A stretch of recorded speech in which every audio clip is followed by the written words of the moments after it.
4 years ago, we held a press conference in this very room where we talked to the outdoor community about a threat that we saw emerging in Colorado specifically. A ballot measure was being proposed to force the reintroduction of wolves into the state of Colorado. Well, last month, 10 wolves were released. That happened because we fought a campaign against the ballot measure. The Elk Foundation invested a significant amount of money, time, and effort, along with a variety of partners. But the sporting community was not as unified as they should have been. While we came close, they won with less than 51% of the vote. We didn't get it over the top, we lost. Well, anti-hunting interests have been emboldened by that win 4 years ago. And we're seeing that emerge in a lot of different ways. 2 years ago at the Colorado legislature, there was a bill proposed that would ban mountain lion, lynx, and bobcat hunting. The hunting community got together, and we have formed a coalition in the state led by a number of organizations, including Coloradans for Responsible Wildlife Management, Safari Club, and others. And we fought that legislation off and defeated it. And so now, having lost the legislature, they're making another run through ballot measures. It's not just Colorado, we're seeing it all over the country. In Oregon, there's a ballot measure that they're working to get on the 2026 ballot that would ban all hunting, all animal agriculture, all pest control, anything that results in the loss of life of an animal. That's the most extreme. In Washington, we're seeing organized efforts to rewrite how wildlife management is conducted. The commissions are becoming increasingly hostile to hunting interests. And so it's really important that as a hunting community, we get together and battle these political forces in a way that is modern, sophisticated, and effective. Eventually, their goal is to make hunting obsolete. Our goal is to ensure that the future of wildlife management and our hunting heritage continues. These attacks on scientific wildlife management are dangerous. Ballot initiatives and ballot box biology they try to reduce complex ecological systems to sound bites and emotion. A yes vote cast by a suburban professional based on some vague notion that they like cats can affect the work of scientific wildlife managers that have been working for decades to establish balance in our ecosystems in Colorado and across the country.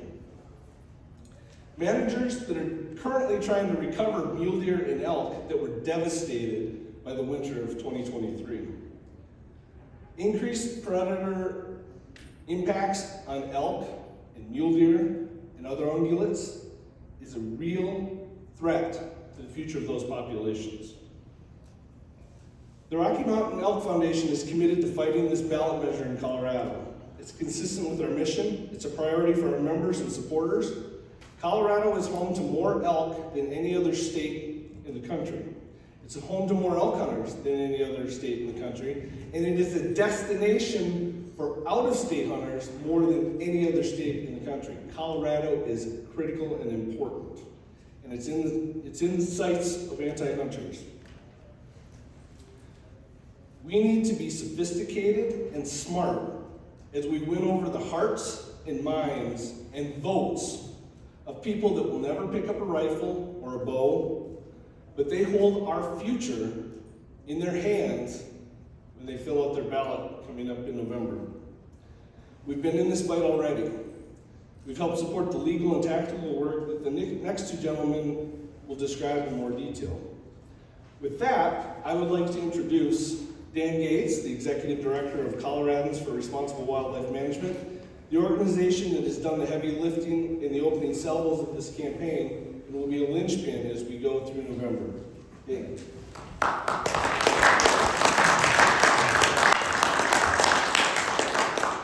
Thank you very much, Ryan. I really appreciate it. Appreciate everybody's attendance today.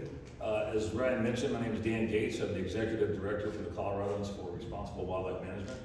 We were originally formed in 2016-17, and our mission is to enhance, promote, and defend the North American model of wildlife conservation and responsible wildlife management. That's it. We're not a membership organization, we're an advocacy organization. We are the only group at this point in time with lobbying representation, full-time lobbying representation at the Colorado State Capitol in reference to sportsmen and women issues. And I know that other components of that are happening on a regular basis, but we have been the tip of the spear on most things Colorado-wise for the course of the last 5 or 6 years, just because of the landscape and the way things have changed. As Mr. Bronson had alluded to, back in September of 2023, after multiple years of successes through the Colorado Parks and Wildlife Commission and the Colorado Legislature on these similar issues, which we were successful on all, the opposition decided to throw a ballot initiative at the wall and see what would stick. Since then, we've gone through the Secretary of State Title Board process, through the Supreme Court, and we are challenging the second initiative, which is 101, through the Colorado Supreme Court at this point in time. We've decided to leave no stone unturned in this process because we didn't want to see what happened in 2020 on the wolf issue to happen again when it came to lion and bobcat and lynx management. And I would like to specify here, as far as lynx are concerned, in the lower 48, lynx are not harvestable anyway. They're federally and state protected at all levels. So it's a red herring that has been incorporated into this language about trophy hunting and about hunting bans. Our representative, Mark Truex, will bring some points to the matter about specificity of what we are having to deal with. But I want to comment on 2 specific things. The things that we've done previously have only set the tone and the narrative for our opposition, because their quote is to take the trapping and the mountain lion hunting away on bobcats and mountain lions by using us as the low-hanging fruit, taking the fruit, cutting the branches off, chopping the tree down, and then clearing the forest, quote, unquote. I want to make sure that we don't allow that to happen from what we're trying to do from an organizational standpoint and what we're actually trying to do to emphasize to the non-hunter about how important science-based wildlife management is in the state of Colorado. The things that we've done over the course of the last 4.5 to 5 months are in preparation for what we know we'll probably have to end up doing over the course of the next 10 months. It's a combination of fundraising efforts, it's a partnership, it's recruitment and retention of what we're trying to accomplish on the landscape. Partners like RMEF, SCI, Muley Fanatics, and a plethora of other organizations that have stepped up over the course of the last 4 months. I'd specifically like to mention the Wild Sheep Foundation, who actually just recently hosted an auction item for us for a campaign awareness and relevancy on the landscape. This is not the wolf issue. This is something far more reaching, because if you look at the statutory language that can be incorporated into this, what they define as trophy hunting is intentionally killing, wounding, and trapping, pursuing, stalking a mountain lion, bobcat, or lynx. And you can take any species on the planet and put into those categories. We are trying to stop that. We know what the juggernaut will happen, the snowball effect that will happen if they are able to move forward. Take what I said about the low-hanging fruit, the branches, the trees, and the forest. Look at the wording in the language of Initiative 91 and 101, where they talk about hounds, they talk about electronic collaring devices, they talk about utilization of meat, they talk about the facts and the fallacies of how they interpret things. We can't allow them to be able to set the tone and narrative of the discussions about how science-based wildlife management and the North American model are so imperative to what we do as a community. And I'm hopeful that as we move through these processes over the course of the next 10 months, that not only do we come out victorious, that we kick the crap out of them and go backwards. We want to make sure that we put a stand in Colorado, because when they're done with Colorado, they're moving to another state. And if we roll over at this point in time, if we're not successful, which I intend on being successful, if we're not, they're going to go to New Mexico, or they're going to go to Utah, or they're going to go to Arizona, or they will end up in Wyoming. And eventually they'll end up somewhere else where big game species aren't the topic of the day. They'll end up going somewhere where they're small game species. So with that, I would like to turn it over to our campaign manager with PacWest, Mark Truex. And I would just like to say that through the process of what we've done for him and what he's done for us over the course of the last 4 months, I can tell you that we are on a victorious route to success to make sure that we defeat these measures. thank you for your time. I know, I know time is valuable when you're at SHOT Show. My name is Mark Truex. I'm the president and CEO of PAC West. Today I'm here on behalf of Coloradans for Responsible Wildlife Management and Colorado's Wildlife Deserve Better. Want to talk a little bit on the campaign side. I've been brought on to oversee the campaign and run the campaign efforts on behalf of these organizations. First and foremost, today I'm happy to announce we're officially launching the State Issues Committee to defeat these ballot measures called Colorado's Wildlife Deserve Better. This Issues Committee has been formed thanks to the leadership from Dan Gates and other wildlife professionals and conservationists and outdoor enthusiasts in Colorado and from around the country to defeat this ballot measure should it make the ballot and qualify for November 2024. We are doing everything that we can to ensure that it does not qualify, and if it does, we will work to defeat it. As Dan mentioned, this is completely different than previous ballot measures that Colorado has faced. I can tell you that the momentum and the outreach and the enthusiasm from the sporting community, from the hunting community, from our outdoor enthusiasts, from across the United States has been remarkable. I appreciate all of you being here today for this meeting, but really seeing this movement helps me know that we have the support that we need in order to defeat this measure should it go to the ballot and demonstrate once and for all that ballot box biology does not work. That is not what we need to see, whether it's in Colorado or anywhere across the United States. Ballot box biology is not the method that we need to be moving forward with. We need to be seeing it with sound-based science and wildlife management that utilizes the North American model moving forward.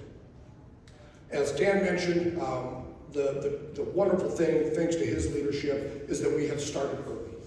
Often when you're opposing a ballot measure, most people don't bring on the no campaign until it's too little too late. You've already worked its way through the title, maybe signatures have already been collected, it might have even already qualified for the ballot. We knew about this the day that it was filed with the Colorado Legislative Council and worked its way through the entire process, and our team managed it and monitored it throughout and worked with our legal team to file challenges, thankfully making changes to the proposed title that was set by the Colorado Title Board, chaired by the Colorado Secretary of State's office. With those challenges, we allowed us to be in a much better position to fight and be ready to defeat this and make that title more palatable for our community so that we can look at it and understand what actually are they trying to do and really demonstrate the intent behind this from the proponents. The fight is not done yet. As Dan mentioned, initiative number 91 has made its way through and has been affirmed by the Supreme Court. We are still working to fight initiative number 101, should it make it, and working its way through the Supreme Court. Our opening legal briefs are due here in the next week or so.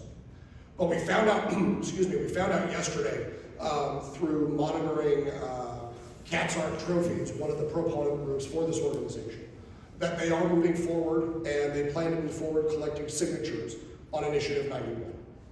So that is now soon to be underway. They are planning to do it, at least everything that we're able to determine, through volunteer signature collection in the state of Colorado. We are monitoring that, we will be working. We are already seeing folks that have signed up to participate in these volunteer signature collection efforts. And we look forward to working to monitor and hopefully ensure that they do not need the requisite number of signatures required. Just from some nuts and bolts perspective, in Colorado, you'll need to collect roughly 125,000 signatures, just under valid signatures, in order to make the ballot. So that will then be determined. Those signatures are due later this summer and would be validated then by the Secretary of State. There is a challenge opportunity if those signatures are turned in, and Dan, myself, Ryan, and others will be working through all of the legal avenues that are afforded to us to ensure that we leave no stone unturned. We're building the coalition and continuing to expand every day. A number of our coalition partners are in the room today. In addition, thank you, Rocky Mountain Elk Foundation, for all of your continued support in Colorado over the many, many years. Safari Club International is here today. Christopher, thank you. I'd like to recognize the president of the Boone and Crockett Club, Mr. James Cummins from Mississippi. We appreciate your leadership and the club's leadership, sir. Finally, our friends from the Congressional Sportsman's Foundation that have been with us in fighting this. You can see that the sporting community is here and is is helping us across the board, regardless of species and regardless of the fight. All of you being here today really demonstrate the need that we have to get out in front of this and make sure that we are leaving no stone unturned. We've learned this many times previously from other ballot measure fights that we've seen, not only in Colorado, but in Oregon, in Washington, in California, in Alaska, that we've got to engage early and aggressively to ensure that we can defeat this. And that's what we are doing today, starting well before January, but kicking off 2024 here at SHOT Show, working our way through this process. A couple of things before we open it up to question. On your tables or on your chairs, you all received a number of these, what I call rap cards or palm cards. You should have 5 of them. One's for you and 4 of them are for a friend. Leave them, go out, introduce yourself to somebody. They've got great information on them. On the back has a QR code that links to Dan's website, SaveTheHuntColorado.com. There's more information there that can be found. Please take these. I have plenty more available. Would be happy to get those to you. Also, you have information from CRWM on a fact sheet that looks like this. We'll make sure that we have all of these out to you, and we have more of those available. Finally, you should have some talking points and media contact information for Mr. Gates, Mr. Bronson, and myself. But we're working through this. Finally, I will announce that as of this morning, with the launch of the Issues Committee, we have launched wildlifedeservebetter.com, which is the Issues Committee website that we will be using for this campaign throughout its duration. So with that, I'd like to bring Mr. Bronson and Mr. Gates back up on stage. We'd be happy to answer any questions that you might have and go into any further details. But again, thank you for being here, your leadership and commitment to this important issue. Very often these campaigns, it's almost like we in the hunting space expect you guys to operate from bake sales. What's it gonna cost to succeed? I wanna know, because that's gotta be the goal and we can't afford to lose. Fundraising is going to be critical in this campaign. The question was, what's it going to cost you? Well, fundraising is going to be critical. What's it going to cost? I can't put an exact dollar number on it. I will say it is going to be in the 7 figures. So fundraising is key for those that can engage, whether it's $10, $100, $1,000. Would love to work with your industry partners and friends and colleagues that are concerned about this issue, because we need to raise those dollars to be able to help engage. Thanks for the question. Yes, Alan? What's more immediate? Is it funding or is it awareness? Right now, I would say funding.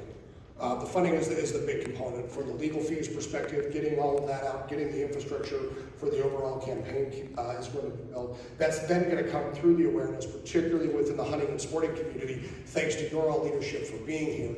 So having that, then we'll work and build the campaign later this spring and summer to talk to the residents of Colorado and talk to them about this issue. But I don't want to do that too early, because we've got that narrow window when we can engage with voters and make sure that they remember the issue. So I want to do that as we get closer and we know for sure that this will be on the ballot. So when I reference that we need to be sophisticated about this, awareness amongst hunters and everything is important now, in order that we can raise the money to do an actual campaign to convince persuadable voters. And those persuadable voters often are not members of our organizations. So one of the things that we're encouraging, first of all, with our members, be registered to vote. We need 100% of the sporting community to be registered to vote. Number 2, don't sign the ballot measure petition. Don't help them get across the finish line. 3, you need to contribute to the campaign. This is a political campaign, and it's 2024 is a big election year. We need to be able to get our message to persuadable voters. And finally, don't hurt our cause by being extreme with your messages. When you're on social media, be responsible. Remember, what you and your buddies might say in hunting camp is one thing, but just think about how that's going to be received by a shopper at Whole Foods in Boulder, Colorado. That's who we need to vote with us. That is the key to winning this and getting over the top. So we need awareness, we need millions of dollars, and we need unification amongst the sporting community to do this right. I think my question would be that we assume that the voting public that we need to communicate to cares about wildlife at the core. And so Dan, how is the mountain lion population in Colorado right now? Are they at a sustainable point where hunting and those critters are in balance and sustainable? And if we remove this hunting tool as part of management, what do they propose to replace it with? That's a good question, and I can appreciate that. Colorado's mountain lion and bobcat populations are so highly regulated in their management objectives and what Colorado Parks and Wildlife is trying to do. Keep in mind that back in 1965, mountain lions were not considered part of the big game component. There was around 200 mountain lions to be verified in the state at that point in time.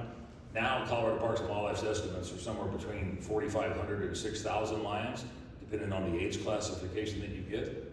But to answer your question, there's no species that are more highly regulated in Colorado than bobcats or mountain lions because of the testing requirements, the CITES documentation and permits that are required on bobcats, and the checking and the modeling and the quotas on mountain lions.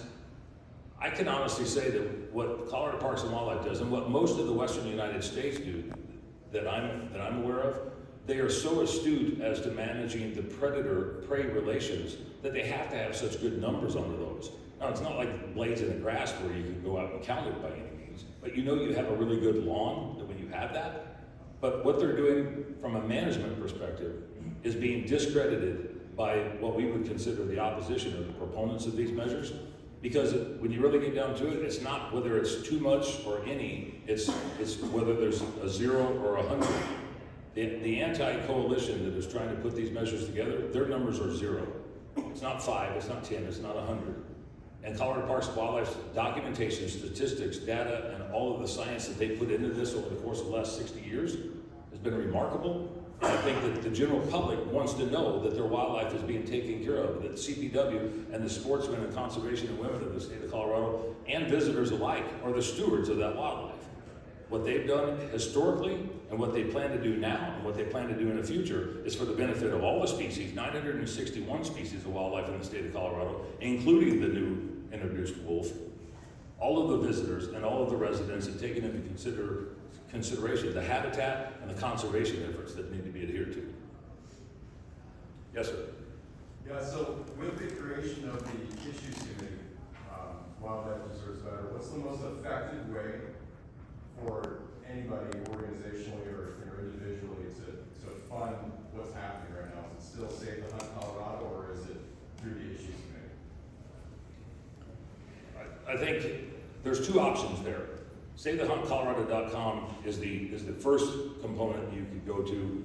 We are a 501c4. We are not a C3, so the donations would not be tax deductible in any way, shape, or form because we are doing advocacy and campaign work. As far as the issues committee itself, that's also a 501c4, so it can't be deductible that way. Both of those individual accounts are going to go to the same cause on this. What I would like to mention, though, there's a three-pronged approach that we have to be considerate of in Colorado because of the Colorado Parks and Wildlife Commission process with citizens petitions and also the legislative process that we've had to deal with over the course of the last several years. And we know that there's a strong likelihood, that in the next several months during this legislative session, that there will be wildlife issues that come up that CRWM has to engage in some capacity. People need to understand it's a three-pronged approach, only from the same people trying to do the same things and accomplish the same outcomes. And the ballot measure is the first and foremost on our radar, but the other issues can't be ignored either. Yes, sir. Being from California, we've seen all this, and tell you the truth, folks, you don't want to see it. Deer populations are taking a hit because of the amount of mountain lions and bobcats. It was a 5-year program for bobcats to get a bobcat management plan. And when they came back, they started talking about trophy bobcats. They added trophy to it just to make it sound like, that's all we're going out there to do is cut the heads off and leave the rest behind and everything. So our bear population, they took the most effective means away. Now there's 80,000 bears with a habitat that can support 30 or 27,000. So bears are hunting in packs in California. So I mean, you're seeing stuff that you don't see because there's no predators out there or hunters out there to keep the populations low. Mountain lions everywhere. So California is a state that has already banned hunting mountain lions. And bobcats. And bobcats. So that the mountain lion ban has been in place for decades. They still kill hundreds of mountain lions every year under depredation permits. So rather than selling licenses to Sportsman and generating revenue for habitat work and all of the things that a wildlife agency does, it's a net outlay that the state is paying to kill problem cats.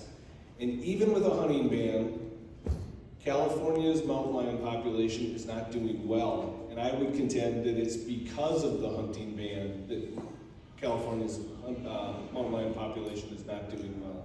So if the public thinks that banning mountain lion hunting in Colorado is going to help the population, California is an example that it's not going to. To your point on them using the term trophy, that was one of the victories that we had in the legal process, is getting the word trophy removed in both instances from the title that will appear on the ballot should it qualify from Initiative 91. You're not able to do anything with the actual text, legal text of the initiative itself. We challenged and were able to make changes through the title board rehearing process, so that word trophy is removed to really get to the point of it that this is in fact a hunting ban that we're looking at. We lost bobcats because there was a legislator who had a daughter who liked bobcats. That's it. That's how it started, and it's ridiculous, but you don't want it to go any further. Yeah, when do you expect to know whether 91 qualifies? And when do you expect to know whether 101, or when will 101 be out of the Supreme Court?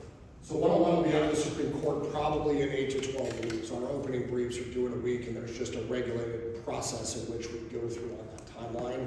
And then once our briefs, the question and answer briefs are submitted, we're at the mercy of the court. I've seen it move as fast as 4 weeks and seen it move as slow as 8 to 10.